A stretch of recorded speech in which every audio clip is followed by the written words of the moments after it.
All right, we're opening a case file today, and it's on one of history's most infamous serial killers. But this story isn't just about the crime itself. Nope, it's about the mystery that haunted so many for decades, long after the killer was caught. It's about the unidentified victims and the incredible scientific quest to finally give them their names back. So, after his arrest, this was John Wayne Gacy's story. He tried to create this separate evil personality named Jack to take all the blame for the murders. But, as we're about to see, when the psychiatrist and the legal system took a closer look, that whole story just completely fell apart, revealing a single, calculating, and deeply, deeply disturbed mind at work. You know, Gacy's story didn't just end with his conviction. For so many families, that was just the beginning of decades of not knowing. And that's really where our investigation pivots. We're moving from the crimes of the past to the scientific breakthroughs of today that are finally bringing some answers.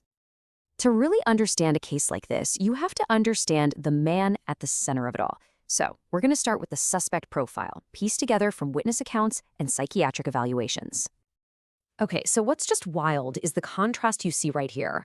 On one side, you have his public face, John Gacy, the successful contractor, the friendly Pogo the Clown who entertained kids at parties. He was even a local parade director. He once got a photo with First Lady Rosalind Carter.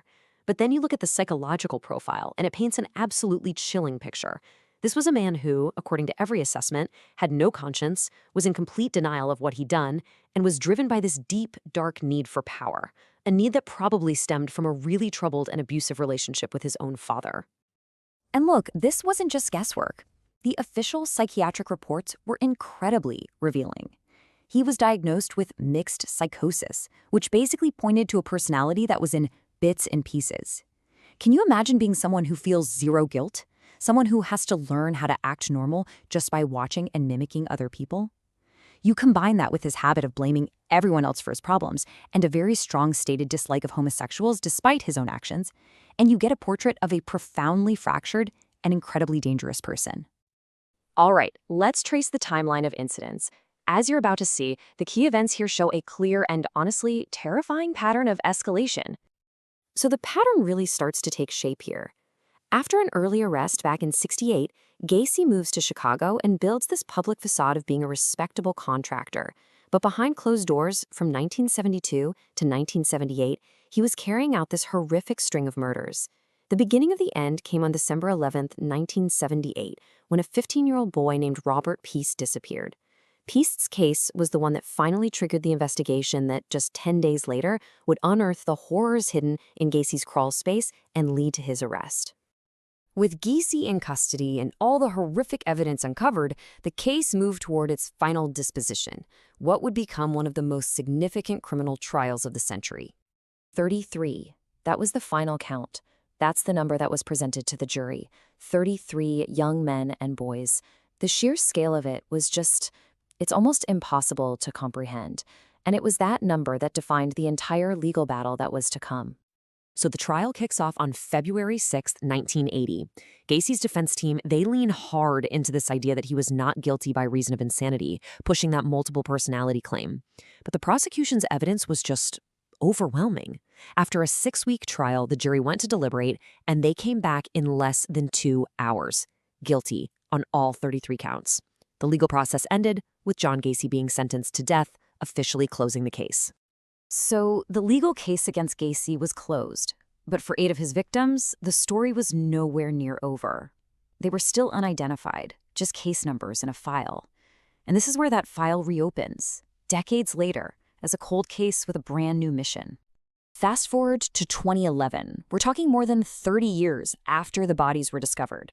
Investigators launched this incredible new initiative.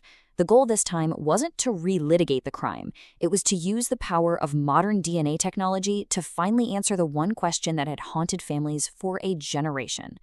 Who were the remaining unidentified victims? The process they used was so methodical and, for the time, groundbreaking. First, they exhumed the remains of the 8 unidentified victims. Then, forensic scientists very carefully extracted genetic material from the best possible sources, teeth and jawbones. The next step was absolutely crucial. They put out a public appeal, asking families of young men who'd gone missing back in the '70s to please provide their own DNA for comparison. And finally, the lab got to work, comparing the genetic profiles from the victims against all those family reference samples, just hoping for a match. And the results? They were honestly remarkable. As you can see from this chart, of the 8 unidentified victims, this project led to the successful identification of 7 of them. That's a staggering success that finally brought closure to families who had been living in this awful limbo for over 3 decades. You know, each one of these identifications was a deeply human story. Take the case of victim 19. For years, that was his only name.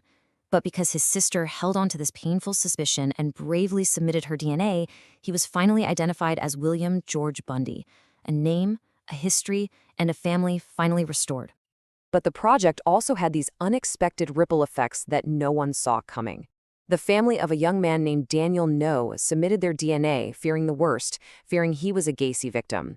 Well, he wasn't. But using their sample, investigators searched a national database and got a match: 2 unidentified remains in Utah. The Gacy project had accidentally solved a completely different cold case, bringing closure they never expected. And then there was the most astonishing outcome of all. 2. That's the number of families who submitted DNA, absolutely certain their loved ones were among Gacy's victims. The investigation found no match. Instead, it located their family members alive and well. Turns out they had run away from home decades earlier and had no idea anyone was still looking for them. Just incredible.